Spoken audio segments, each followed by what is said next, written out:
আসসালামু আলাইকুম এভরিওয়ান, সবাই কেমন আছেন? তেলে ডুবা পারফেক্ট গোল গোল পিঠা কিভাবে তৈরি করে নেওয়া যায় আজকে আপনাদের সাথে সেটাই শেয়ার করছি। আশা করছি এবার রেসিপিটি ভালো লাগবে। অনেকে আছে আমরা তেলে ডুবা পিঠা তৈরি করি কিন্তু একদম পারফেক্ট গোল হয় না। তো আপনাদের সাথে সেটাই শেয়ার করব। আর আমি পিঠাটা কিন্তু সম্পূর্ণ খেজুরের গুড় ছাড়া আর চালের গুঁড়া ছাড়াই কিন্তু তৈরি করেছি। সেই সহজ সিম্পল রেসিপি শেয়ার করব। আশা করছি এবার রেসিপিটি ভালো লাগবে। আর যদি ভালো লাগে অবশ্যই লাইক কমেন্ট শেয়ার করতে ভুলবেন না।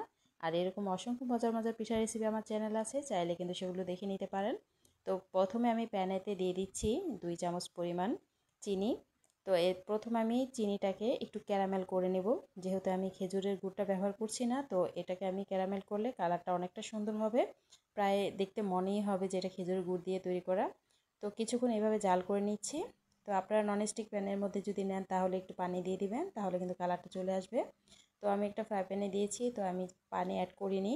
তো এমনি কালারটা কিন্তু চলে এসেছে। তো এখানে আমি এখন দুধ দিয়ে দিব। এখানে আমি ঘন দুধ নিয়েছি প্রায় 2 কাপ পরিমাণ। তো দুধটা দিয়ে কিছুক্ষণ জাল করতে থাকবো, এভাবে নাড়া দিতে থাকবো। তো ক্যারামেলটা কিন্তু গলে যাবে চিনিটা। তো এর মধ্যে এখন আমি দিয়ে দিচ্ছি এলাচ। একটি এলাচ আমি থেতো করে দিয়ে দিয়েছি। পরবর্তীতে এটা মানে ঘ্রাণটা হলে আপনি ফেলে দিতে পারবেন। তো এখানে সামান্য পরিমাণ লবণ অ্যাড করছি। যারা মিষ্টি জাতীয় জিনিসে লবণ খেতে চান, দিলে ভালো লাগে তারা দিতে পারেন, নাহলে এটা স্কিপ করতে পারেন। এরপর আমি আরও 2 টেবিল চামচ পরিমাণ চিনি দিয়ে দিচ্ছি। যেহেতু পিঠা, আর পিঠা কিন্তু একটু মিষ্টি না হলে খেতে ভালো লাগে না, তো আমি আরও চিনি দিয়ে দিচ্ছি। দিয়ে কিছুক্ষণ জাল করে নিব। এরপর আমি এখানে 1 কাপ পরিমাণ সুজি নিয়েছি।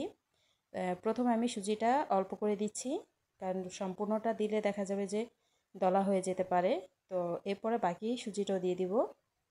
দিয়ে এভাবে আস্তে আস্তে করে নাড়তে থাকবো। যেহেতু গরম দুধের মধ্যে আস্তে আস্তে দিলে দেখা যাবে এটা মিক্সচারটা খুব সুন্দরভাবে মিশে যাবে, আর সুজিটাও কিন্তু সিদ্ধ হয়ে যাবে। তো সুজিটা কিন্তু আমার সিদ্ধ হয়ে গেছে আর অনেকটা ঘন হয়ে গেছে। আর কালারটা মাশাআল্লাহ দেখুন, দেখলে কেউ বুঝতেই পারবে না যে এটা চিনি দিয়ে তৈরি। দেখলে কিন্তু বোঝা যাচ্ছে যে খেজুরের গুড়ের দিয়ে হয়তো তৈরি করা হয়েছে। তো সুজিটা কিন্তু প্রায় সিদ্ধ হয়ে গেছে। এখন আমি একটি প্লেটে নিয়ে নিচ্ছি। তো হাতে আমি এখন কিছুটা ঘি মেখে নিব। নিয়ে এরপর গরম অবস্থায় আপনার ডোটা কিন্তু যেরকম আটার যে আমরা ডো তৈরি করি ঠিক সেভাবে একটু ময়ান করে নিতে হবে। তো কিছুক্ষণ এভাবে মিক্স করে নিলে দেখা যাবে ঘিটাও কিন্তু একটু ভালো করে মিক্স হয়ে যাবে। এরপর আমি এটাকে রুটির মতো করে বেলে নিচ্ছি।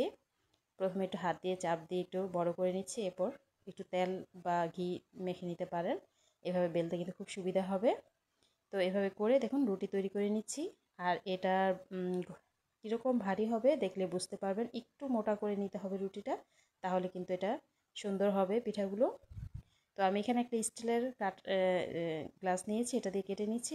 আপনাদের বাসায় যে পিঠা বানানোর কুটি কেয়ার থাকে বা বিভিন্ন ধরনের সাজ থাকে সেগুলো দিয়েও কেটে নিতে পারেন।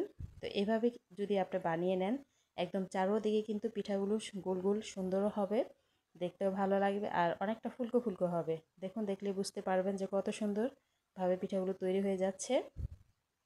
একটু অন্যরকমভাবে কিন্তু পিঠা তৈরি করলে দেখতে ভালো লাগে, খেতেও ভালো লাগে।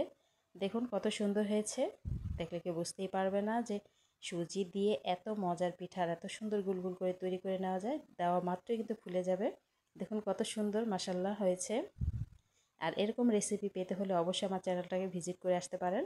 আমার চ্যানেলে এরকম অনেক ধরনের সহজ সহজ রেসিপি আছে। সবচেয়ে সহজ সিম্পলভাবে রেসিপি শেয়ার করে আপনাদের জন্য, যেন কিছুটা হলে আপনারা উপকৃত হন। দেখুন দেখুন দেখতে কতটা সুন্দর হয়েছে মাশাআল্লাহ।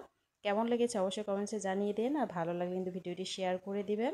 আর এই শীতের মৌসুমে আমি অনেক ধরনের পিঠা রেসিপি শেয়ার করেছি, চাইলে সেগুলো দেখে নিতে পারেন। দেখলে কেউ বুঝতেই পারবে না যে এটা খেজুরের গুড় বা চালের গুঁড়া ছাড়া এটা তৈরি করা হয়েছে। তো আমি একটা এখন ভেঙে দেখিয়ে দিচ্ছি ভিতরের পুরোটা কত সুন্দর হয়েছে মাশাআল্লাহ। কেমন লেগেছে অবশ্যই কমেন্টসে জানিয়ে দিবেন। ভালো লাগলে ভিডিওটি শেয়ার করে দেন। এই তো আজ এ পর্যন্ত। আল্লাহ হাফিজ।